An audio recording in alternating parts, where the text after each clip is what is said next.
గత 10 రోజులుగా కురిసిన వర్షాలతో పార్వతీపురం మన్యం జిల్లాలో విష జ్వరాలు విజృంభిస్తున్నాయి.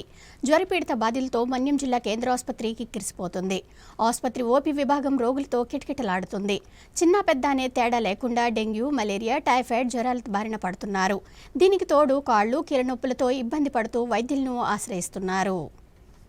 మన్యం జిల్లాలో విష జ్వరాలు వ్యాప్తి ఎక్కువ అవుతుంది. పార్వతీపురం మన్యం జిల్లా కేంద్ర ఆసుపత్రికి జ్వరాల పీడితుల తాకిడి ఎక్కువ అవుతుంది. పార్వతీపురం మన్యం జిల్లా ఏజెన్సీ ప్రాంతంలో ఉన్న కొమరాడ, గుమ్మలక్ష్మీపురం, జియ్యమ్మ వలస, పార్వతీపురం మండలంలో ఉన్న గిరిజన ప్రాంతాల నుంచి చిన్న పెద్ద తేడా లేకుండా విష జ్వరాల బారిన పడుతున్నారు. మలేరియా, డెంగ్యూ తదితర సీజనల్ వ్యాధులతో వైద్యులను ఆశ్రయిస్తున్నారు. దీంతో మన్యం జిల్లా కేంద్ర ఆసుపత్రి బెడ్లన్నీ జ్వర పీడిత రోగులతో నిండిపోయాయి. ఇప్పటికే ప్రభుత్వం తరపున సీజనల్ వ్యాధుల నివారణకు ప్రజల్లో అవగాహన కల్పిస్తున్నట్లు పార్వతీపురం మన్యం జిల్లా కేంద్ర ఆసుపత్రి DCH డాక్టర్ బి వాగ్దేవి తెలిపారు. గత ఏడాది కంటే ఈ ఏడాది ఎక్కువ శాతం మలేరియా వ్యాప్తి చెందినట్లు ఆమె తెలిపారు. ప్రతిరోజు కేంద్ర ఆసుపత్రికి 10 నుంచి 15 మంది రోగులు జ్వరాల బారిన పడి వారు వైద్య సేవల కోసం వస్తున్నట్లు ఆమె తెలిపారు. ప్రధానంగా పాలకొండ, చినమేరంగి ప్రాంతాల నుంచి డెంగ్యూ వ్యాధితో బాధపడుతున్న వారు ఉన్నారని ఆమె అన్నారు. రోగులతో పాటు కలిసి ఉన్న వారికి కూడా వైద్య పరీక్షలు నిర్వహిస్తున్నామన్నారు.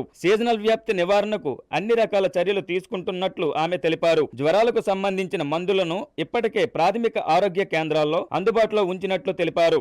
సడన్ గా వాతావరణం మార్పులు, వర్షాలు పడడం వల్ల ఫీవర్స్ అయితే జనాల్లో చాలా ఎక్కువ నమోదవుతూ ఉన్నాయి. ఓపీలో కూడా ప్రతిరోజు ఒక 50 నుంచి 60 మంది ఫీవర్స్ తో రావడం జరుగుతుంది. ఇందులో కొన్ని వైరల్, ఎక్కువ భాగం వైరల్ ఫీవర్స్ ఉంటున్నాయి. వాటిలో మలేరియా కూడా ఒక 8-10 వరకు మలేరియా కేసెస్ నమోదవుతున్నాయి. కొన్ని ఏరియాస్ లో ఎస్పెషల్లీ చినమేరంగి మరియు పాలకొండ ఏరియాస్ నుంచి డెంగీ కేసులు కూడా నమోదవడం జరుగుతుంది. రోజు ఒక 2 నుంచి 3 వరకు. ఈ ఫీవర్స్ అన్నిటికీ సర్వేలెన్స్ చేయించడం, వీటిని నోటిఫై చేసి వాటి చుట్టుపక్కల ఉన్న వాళ్ళకి కూడా స్క్రీనింగ్ చేసి టెస్టులు చేసి వాళ్ళని కూడా అడ్మిట్ చేసి ట్రీట్మెంట్ చేయడం జరుగుతుంది. ఈ ఫీవర్ కేసెస్ అన్నిటికీ సరిపడా మందులు గాని, వైద్య సదుపాయానికి సరిపడా విధి గాని ప్రతి హాస్పిటల్లోనూ, మన జిల్లాలో ఉన్న 8 హాస్పిటల్స్ లో కూడా అన్నిట్లోనూ రెడీ చేయడం జరిగింది. మందులు మలేరియాకి సంబంధించి గాని, డెంగ్యూకి సంబంధించి గాని, లేదా వైరల్ ఫీవర్స్ కి గాని ఫీవర్ ఓపీస్ స్టార్ట్ చేయడం జరిగింది. ఎవ్రీ హాస్పిటల్ లో